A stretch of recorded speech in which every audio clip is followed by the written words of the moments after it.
हरि ओम् अन्तः प्रविश्य मम वाचमिमां प्रसुप्तां सञ्जीवयत्यखिलशक्तिधरा स्वधाम्ना अन्यास्तहस्तचरणाश्रवणात्मगाधिं प्राणन्नमो भगवते पुरुषाय तुभ्यम्।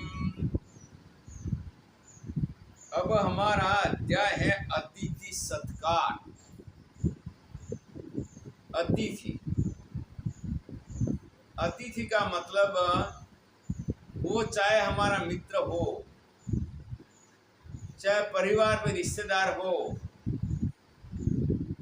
या परंपरागत चाहे अपने सांप्रदायिक रीति से जाति भाई हो, या आश्रमधारी संतों के लिए चाहे वो सांप्रदायिक साधु हो या अन्य संप्रदाय का। अतिथि का मतलब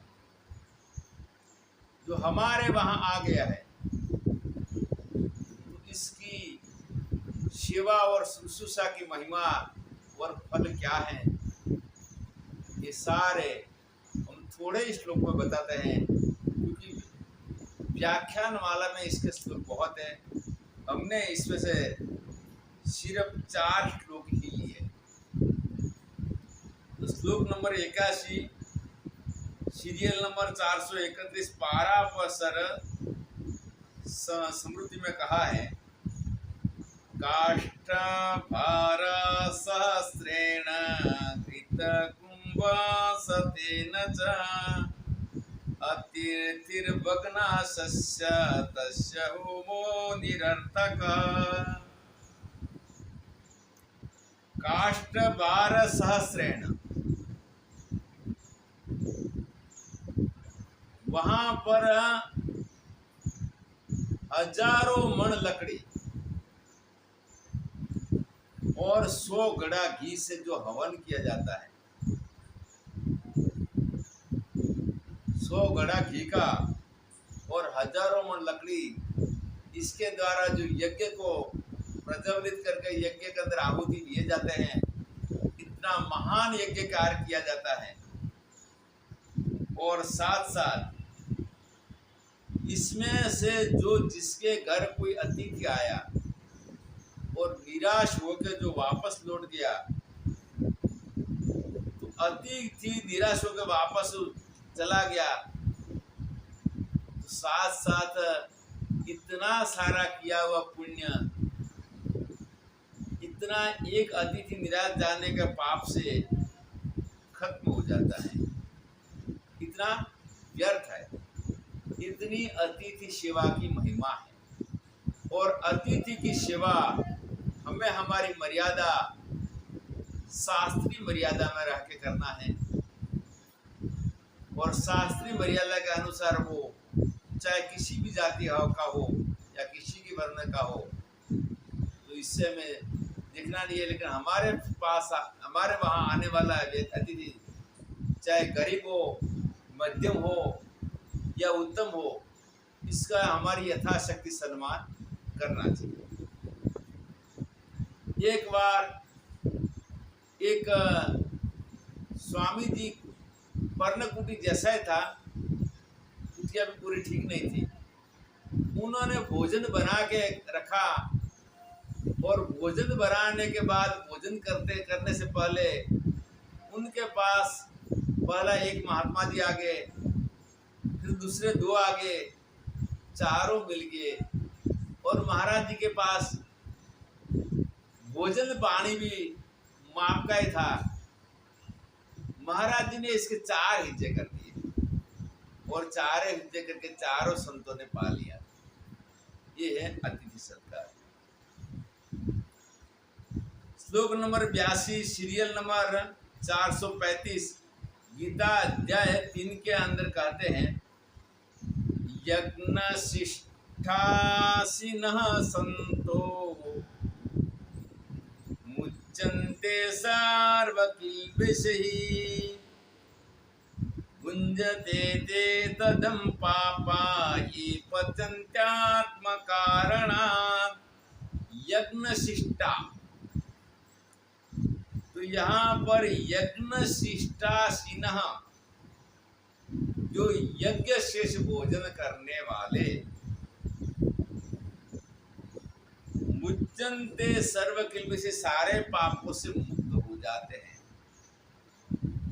और भुंजते त्वे अधम पापा, जो अधम लोग केवल अपना पेट भरने के लिए ही भोजन बनाते और खाते हैं, वो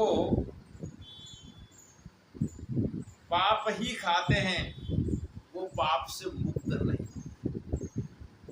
क्योंकि पूर्वकालीन 5 पाप थे अनिवार्य पाप, जिससे बचना किसी प्रकार संभव नहीं था। कंडनी, पेशणी, चूली, उदक, बीच मार्जनी। कंडनी सांबल को कहते हैं, जिसकी जगह में अभी शेलर आ गए, अभी चावल को ऊपर से छिलके मशीन से निकल जाते हैं। पेशणी का मतलब चक्की भी मशीन से आटा पीसा जाता है, इसमें भी जीवात बनती है। चूल्ही, अब जो गैस से भोजन बनाते हैं, लकड़ी से भोजन बनाते हैं। तीसरा चूल्हा हो गया। पीने का पानी, स्नान करने का पानी, कपड़े धोने का पानी, क्योंकि पानी में भी जीवात बहुत है जो माइक्रोस्कोप से हम देख सकते हैं। और 5वां मार्जनी, जो सफाई करते हैं। ये 5 प्रकार के पाप पुरातन काल से, इससे कोई भी व्यक्ति नहीं बच सकता। और वर्तमान काल के अंदर और भी थोड़े पाप बढ़ गए। एक तो हम कपड़ा पहनते हैं, कपड़ा सूती से बनता है, और सूती को जो कपास है, इससे रू निकलता है। तो कपास के जो पौधा है, इसमें जीवात बहुत होती है, और वो जीवात को अगर नष्ट नहीं करेंगे तो वो रू बनने ही नहीं देगा। तो बहुत सारी जहरी दवाइयों के द्वारा असंख्य जीवात को मार के कपड़ा बनाया जाता है। और वो कपड़ा पहने बिना हम रह नहीं सकते हैं। कपड़ा पहनते हैं, फिर हमारे जो बिस्तर है, इसके अंदर भी रू डालते हैं।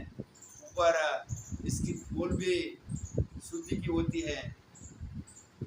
ये 6वां पाप। 7वां पाप और भी है कि पहले 1972 से पहले सब्जी क्या बनाते थे, तो सब्जी को खेती के अंदर जीवात नाम मात्र कभी आती थी, कभी दवाई में समझते नहीं थे। अब आजकल सब्जियों में भी वहाँ पर बहुत सारी दवाई का छिड़काव करने पर सब्जी पैदा होती है, अन्यथा पैदा नहीं होती। इतनी जीवात बढ़ गई। ये फिर वहाँ पर 7वां पाप हो गया। और भी कई प्रकार से छोटे मोटे पाप व्यक्ति वर्तमान जीवन में करता है। तो इसका निवारण है कि अपनी कमाई का 10वां हिस्सा, हक्की कमाई करके 10वां हिस्सा दान करने से ये पाप से मुक्त होता है। तो वैसे भोजन के अंदर भी हमारे यहाँ पर भोजन शेष बचना चाहिए, जो अतिथि को मिलना चाहिए। संत भिक्षा करने के लिए आए तो उनको मिलना चाहिए। ये करके यहाँ पर पंच महायज्ञ करके जो भोजन करता है, वास्तव में भोजन खाता है। और केवल जो कोई दान नहीं करता और खुद ही भोजन करता है, वो केवल पाप ही खाता है। क्योंकि जात से ध्रुवम मृत्यु ध्रुवम जन्म मृत्युस्य च, जीव मरता है, शरीर मरता है, लेकिन जीव मरता नहीं है। इसके कर्म के अनुसार इसकी गति होती है। श्लोक नंबर 83-84, सीरियल नंबर 436-29 महाभारत अनुशासन पर्व के अंदर कहते हैं, अहन्यनियो दद्यात् कपिलं द्वादशी समः, मासी मासी च सत्रेण यायजेत सदा नरः, गवां शतसहस्रं च यो दद्यात् ज्येष्ठपुष्करे, न तद्धर्मफलं तुल्यम् अतिथिर्यस्य तुष्यति।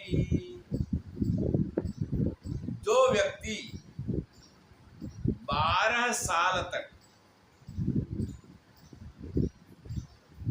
प्रतिदिन एक कपिला गाय का दान करता है,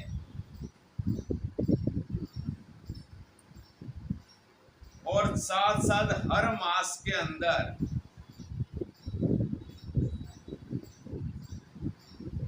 प्रति मास एक सत्र से यज्ञ करता है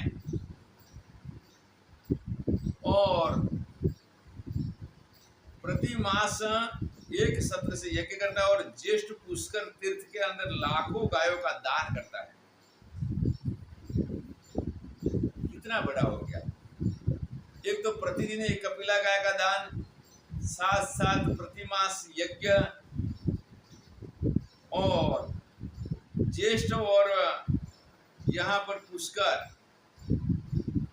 पुष्करनी के अंदर महान तीर्थ माना है। पुष्कर है, कुरुक्षेत्र है, कुरुक्षेत्र में ग्रहण के दिन दान की महिमा बताई है। ऐसे तीर्थों में जो दान देता है वो इतना सारा महान पुण्य है।